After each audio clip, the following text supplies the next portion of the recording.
तब तो राजा कर हमर बो बाबू हम ठीक रहा मैं ते में बोल जल्दी पिला बाबू ठीक छी हम नहीं पिना आला मले पिला मले मला पिला ना अरे पिला कर ना पिल भो कड़ी का पिला खोल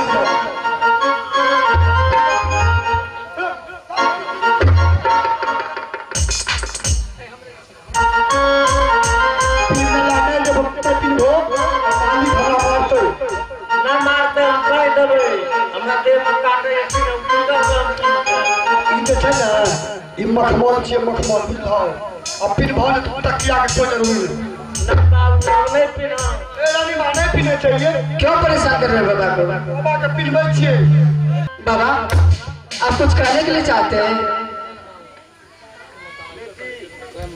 हाँ कुमाना जे छते एक मुट्ठी दादा अरे आप जाने के लिए चाहते हैं? हाँ बेटी हम जाने चाहे छी विदाई में आपको कुछ चाहिए? हाँ बोलिए बाबा आपको क्या चाहिए? अनाजे जे छे हमरा दादा कुछ अनाज अनाज लेंगे तो अनाज में कौन सा अनाज लेंगे बाबा?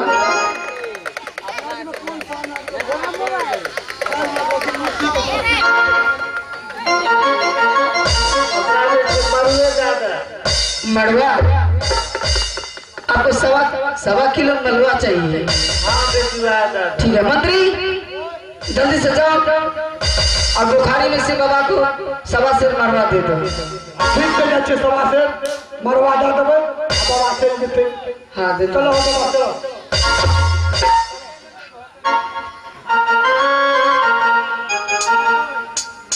कलिया ठेला देना बात है लाल कि आप परेशान कर बस सीढ़ी पर चढ़े उतरे में बड़ा दिक्कत है। ठीक है बाबा आपको सवा सेर मरवा देते हैं आप लेकर के चले जाइएगा। प्रणाम बाबा अपना ख्याल रखिएगा।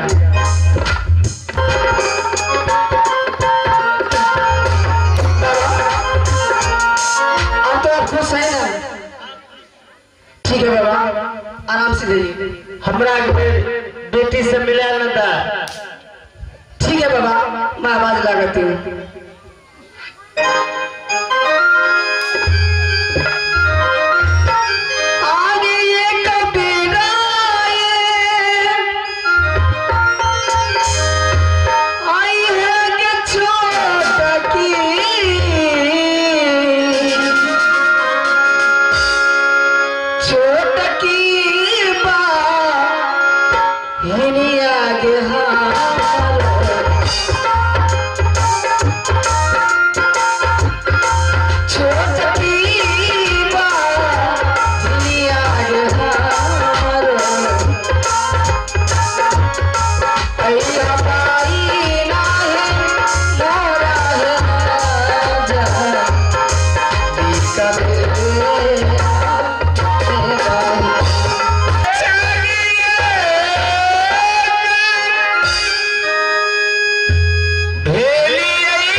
हाँ भाई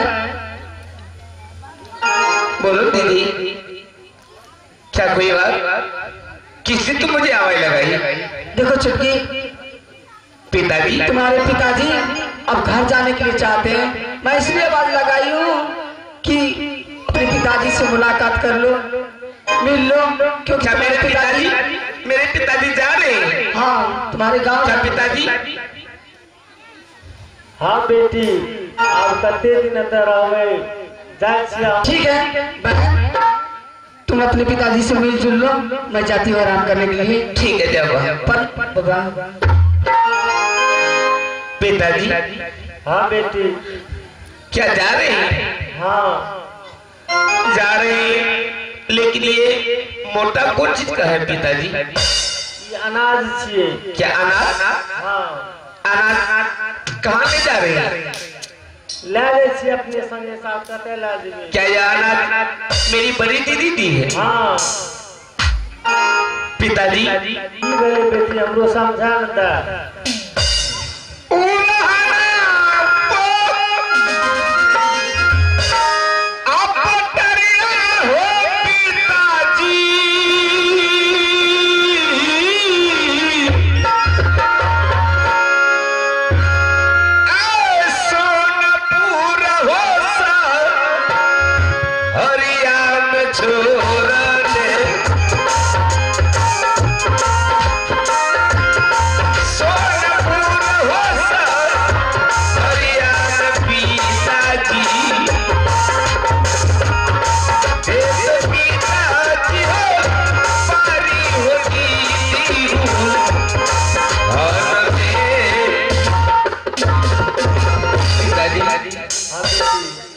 ये जो अब मोटा लेकर के जा रहे हैं मेरी बड़ी दीदी, क्या कहेगी कि तुम्हारा पिता आया? बेटी बात बन तो है, समझदार छ। छोटा मोटा अगर गलती अगर हमसे हो जाएगी तो मेरी बड़ी दीदी कहेगी तुम्हारे पिताजी अंधा था, तुम सिरवा का बेटी है, तुम्हारे पिताजी के खाने के लिए सूझ भोजन नहीं मिलता था, तुम दोनों बाप बेटी मांग मांग करके टोला महला से लाती थी और कहीं पर बैठ करके दोनों बाप बेटी खाना खाती थी। पिताजी तो मुझे उल्हन का मोटा दे करके जा रहे हैं, या मोटा आप छोड़ करके जाइए, जाइए पिताजी, मोटा छोड़ करके जाइए। जय जय